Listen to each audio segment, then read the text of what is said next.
मुझी सर्विस जेडी जमार अथई समझा थो कैसा प्यार अथई समझा थो कैसा प्यार अथई मुझी सर्विस जेडी जमार अथई ओ मुझी सर्विस जेडी जमार अथई समझा थो कैसा प्यार अथई मुझी सर्विस जेडी जमार अथई मुझी सर्विस जेडी जमार अथई खालिद हुसैन बख्शी ने जवाब छोड़ा है तो दोस्तों का धन्यवाद सब समझा थो कैसा प्यार अथई सब समझा थो कैसा प्यार अथई मुझी सर्विस जेडी जमार अथई मुझी सर्विस जेडी जमार अथई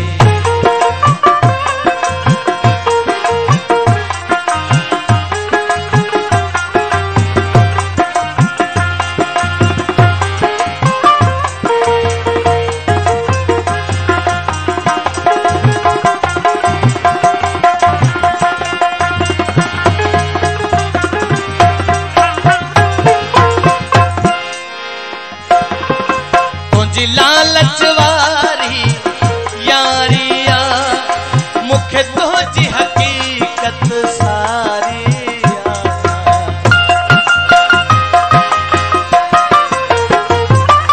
तुझी लालच वारी यारिया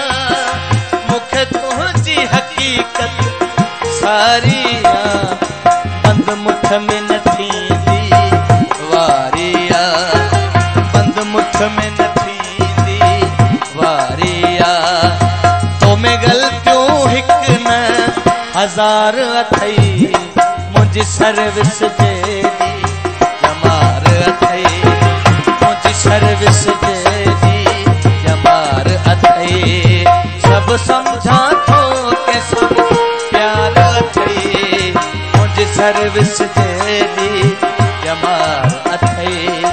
मुझी सर्विस जेडी जमार अथई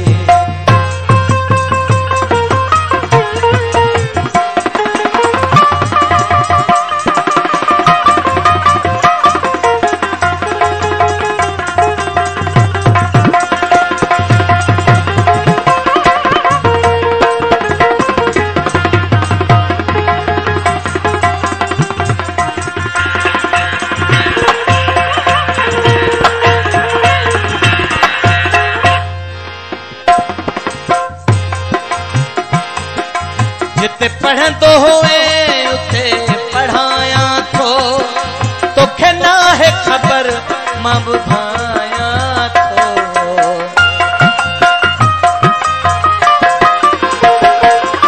जिते पढ़ंदो हुए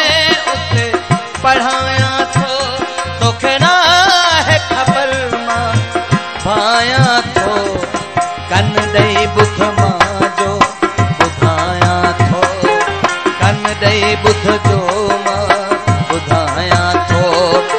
तो में गलतियूं हिक न हजार अथई मुझी सर्विस जेडी जमार अथई सब समझा थो कैसा प्यार अथई मुझी सर्विस जेडी जमार अथई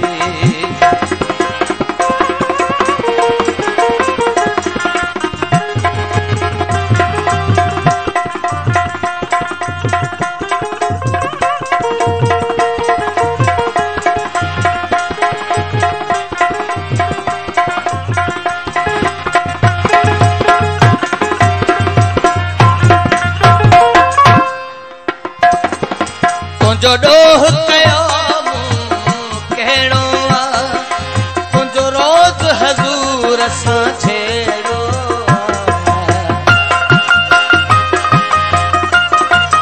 तुंहिंजो ॾोह कयो कहिड़ो आहे तुंहिंजो रोज़ हज़ूर सां छेड़ो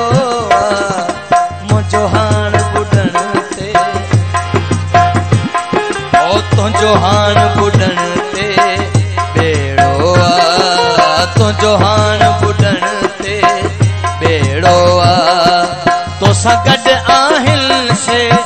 गद्दार अथई मुंहिंजी सर्विस जे जमार अथई सब समझा थो कंहिंसां प्यार अथई मुंहिंजी सर्विस जे जमार अथई मुझी सर्विस जे जमा